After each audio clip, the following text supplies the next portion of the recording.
nós nos perguntávamos de onde vem essa energia, que estrutura, né? Tudo e que, enfim, está presente no universo todo, sustenta o próprio universo. Tudo isso, essa energia, né, essa potência vibracional, ela vem da própria mente do Criador, né? Até já se diz, né, dentro de também conceitos antiquíssimos, e aí vem da filosofia hermética, lá do Antigo Egito, atribuída a Hermes Trismegisto, né, que segundo consta teria vivido algo em torno de 1.500 anos antes de Cristo. Sim. Né? Então, esse grande pensador, visionário, dentro da doutrina nós sabemos que são espíritos que estão na vanguarda da humanidade e que vêm aqui como um avatar ou como um espírito de luz para impulsionar o nosso próprio progresso, né? Porque senão nós ficávamos aqui à deriva. Na zona de conforto. Tá gostoso aqui. Exato. Então esses são espíritos que ajudam, né, no processo evolutivo. E a doutrina espírita explica isso também. Então, nós falávamos do universo, né, da mente de Deus, gerando essa energia que cria tudo, né, e se transubstancia-se ao infinito, né, essa energia. Hermes Trismegisto teria estabelecido, então, 7 princípios universais. Olha que interessante. O primeiro deles é justamente esse: o universo é mental. E aí nós podemos, Marcelo, ficar pensando como que 1.500 anos antes de Cristo, nós, né, nos reportarmos até lá, como é que era isso? Como é que era a vida? Que recursos que se tinha?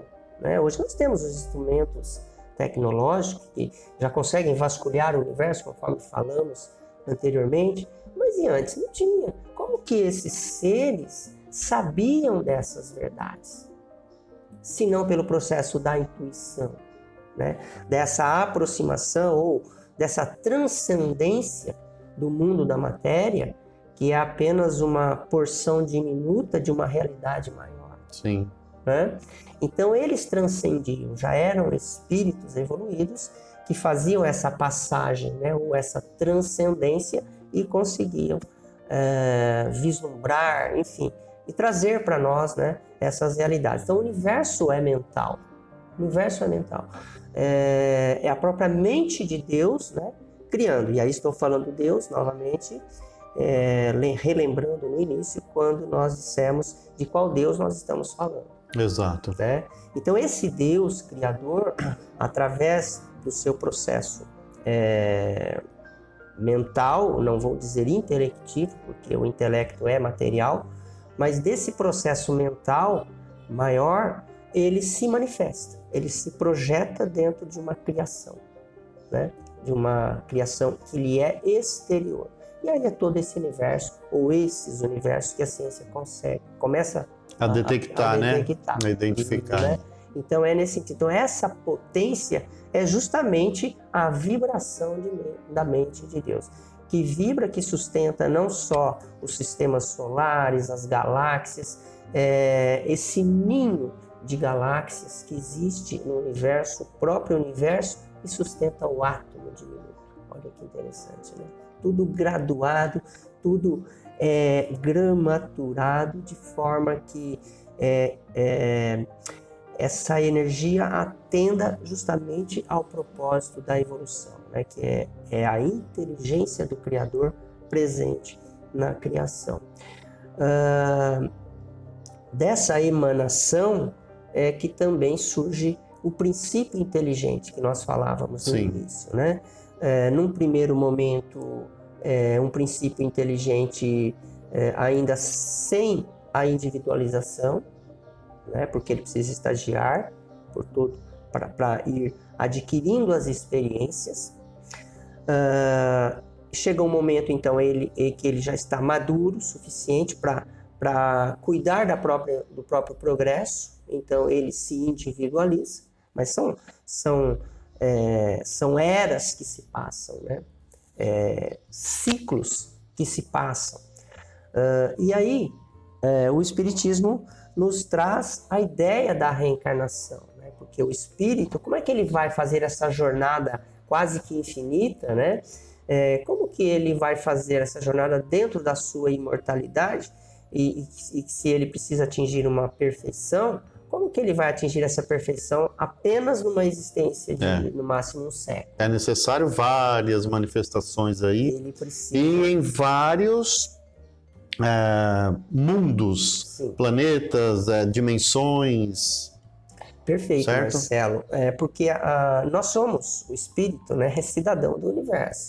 Né? Então, ele precisa estar onde haja uma faixa evolutiva que atenda o seu momento. Isso. Né? Seja aqui na Terra, seja em outro planeta. Isso. E seja até num determinado momento em que ele extrapola, ele exorbita da própria humanidade. Ele deixa de ser humano. Olha só, e ele pode ser o quê? Um animal ou um ser de um outro? Não. O espírito não retrograda, né? Isso. O espírito não retrograda. A sua pergunta foi excelente. Experiência adquirida é experiência consumada. Certo. Né? Essa é a visão que se traz. Então, o espírito, ele não, por exemplo, agora ele vai reencarnar num animal qualquer. Sim. Né? Não. Que é isso que às vezes, né, quando não há um estudo um pouco mais aprofundado, se imagina até pela figura da metempsicose, né, que é um outro nome também de reencarnação. Metempsicose, né, é uma palavra grega, que, segundo consta, teria sido talhada por Pitágoras de Samos, né? Pitágoras, que viveu aproximadamente no século 4 e 5, salvo engano, 541 a 470 a.C., né? E desenvolveu toda a sua filosofia. Aliás, teria sido ele também a cunhar o termo filosofia. Olha que interessante. Né? Amigos da sabedoria, né? Filósofos. Enfim, esse nosso irmão, então, né? Também outro expoente espiritual, né? Outro auxiliar de Cristo, de Jesus, de Cristo não, de Jesus, precisamos separar um pouco. Né? Cristo Jesus, é uma condição, como que seria? Cristo é uma titulação. Titulação, assim, é um título. E Jesus a personalidade, né? Jesus a personalidade. Porque todos poderemos ser Cristos, né? Já somos em potência, né? Já somos em potência. Então, Pitágoras teria desenvolvido, né, também a palavra filosofia e a própria palavra metempsicose. Outros ainda chamam de palingênese, né, um termo grego que significa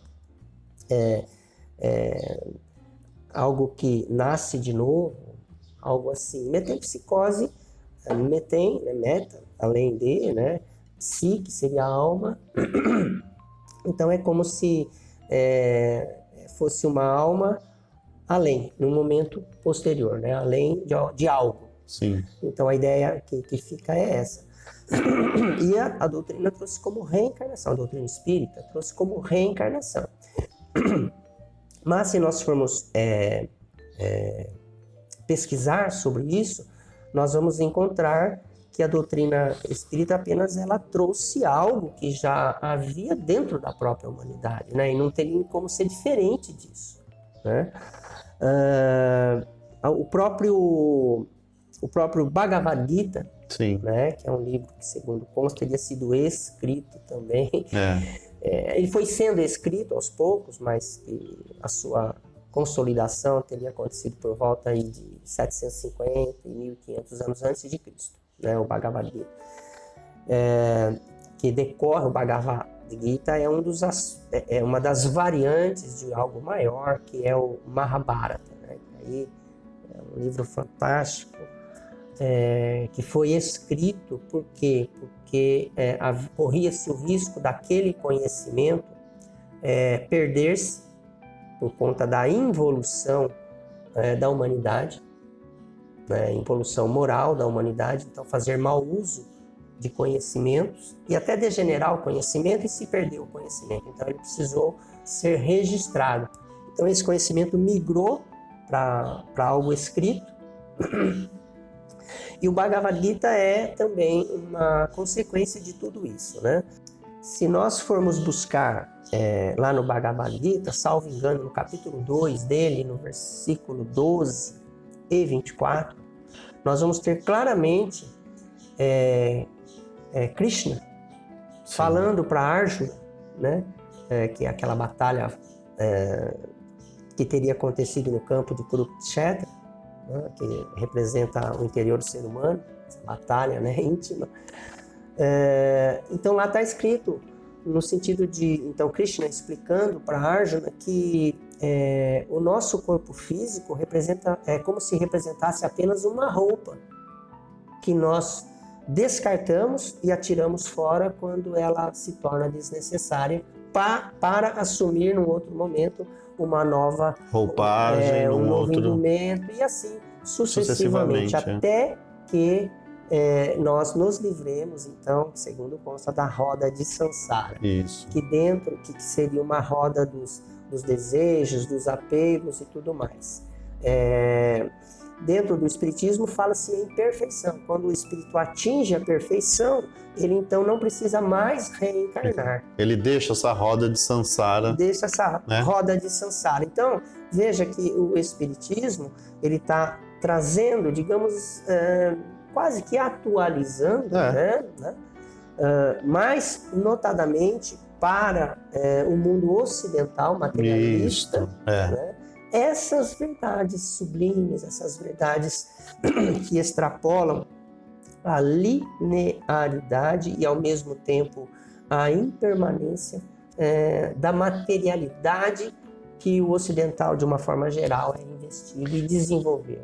Né? O Oriente já tinha esse conhecimento, né, através dessas religiões, e o Ocidente estava precisando, então, de espiritualizar o Ocidente. E aí vem, né, o Espiritismo aí com Allan Kardec, e que, para a gente retomar naquele assunto da ciência, seu Carlos, existem quais relações, porque eu já vi, eu não sei, né, como que o senhor já viu esses assuntos, as transcomunicações, o pessoal usando aparelhos, como que está isso? O senhor tem conhecimento?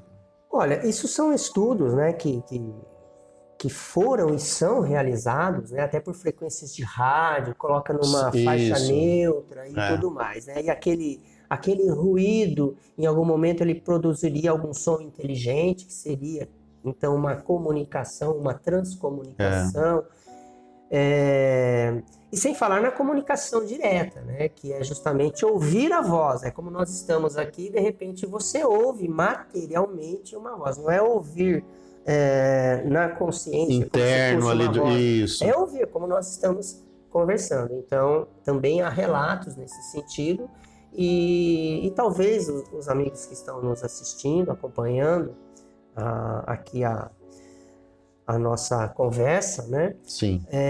Pode ser que até esses nossos amigos em algum momento já tenham se visto nessa situação, porque eu mesmo já me vi, parecia que alguém me chamando eu já. E aí você olha, enfim, não há ninguém, é uma voz material.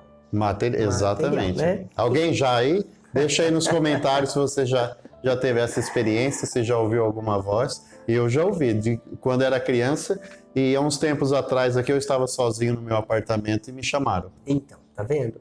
Então tudo isso nos demonstra que realmente há algo além da cortina material. Né? Existe uma vida exuberante, uma vida plena, que nós precisamos estar atentos a ela.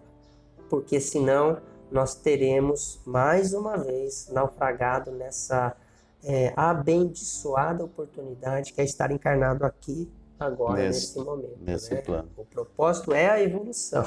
Maravilha, seu Carlos. Pessoal, espero que vocês estejam gostando aí do nosso bate-papo. E eu quero deixar uma última pergunta aqui para o seu Carlos, né? Referenciando o Antônio Abujamra, como eu já mencionei em alguns outros momentos prazerosos aí do nosso canal. Qual a pergunta que eu não fiz e o senhor gostaria de ter respondido? Poxa vida, Marcelo, esse tema, né, que nós estamos aqui ferindo, né, abrangendo, é um tema bastante vasto, né? Sim. Poderíamos ficar aqui horas e horas, dias e dias conversando, né? E ele gera uma atmosfera prazerosa, né? harmoniosa, porque nós estamos conversando sobre a essência da vida, sobre a essência do ser humano, né?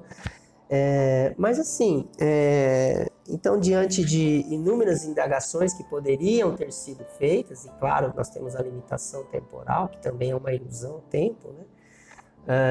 Mas de qualquer forma, talvez fosse interessante dizer, né, a questão do propósito da existência, da responsabilidade que o ser humano precisa ter perante a existência, né?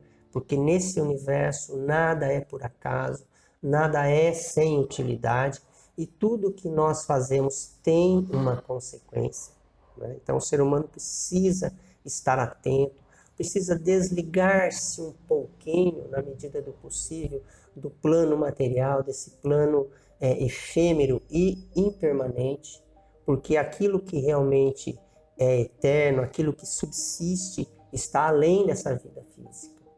Não que nós devamos malbaratar ou desmerecer a vida física, mas nós precisamos dar a ela a exata medida, apenas isso. Ela não é um fim, ela é um meio, um instrumento do espírito que anima essa vida física prosseguir a sua jornada.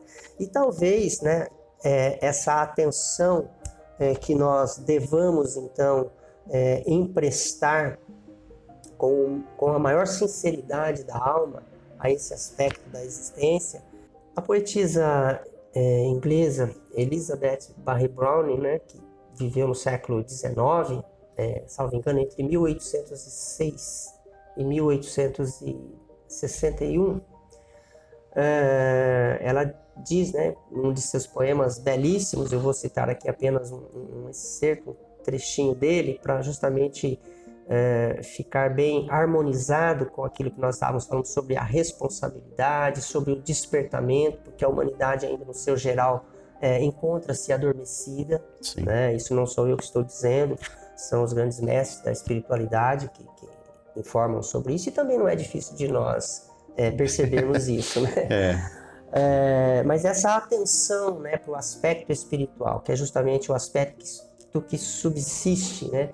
Então, isso gera para nós um dever e, ao mesmo tempo, uma reverência, né, de participar desse universo maravilhoso, grandioso. E muito feliz, então, a Elizabeth Barré, quando ela diz, né, nesse poema o seguinte, que a terra está repleta de céu e que Deus arde em cada arbusto. Aquele que vê ao pisar na grama tira os sapatos, enquanto outros, adormecidos, sentam-se e colhem amoras.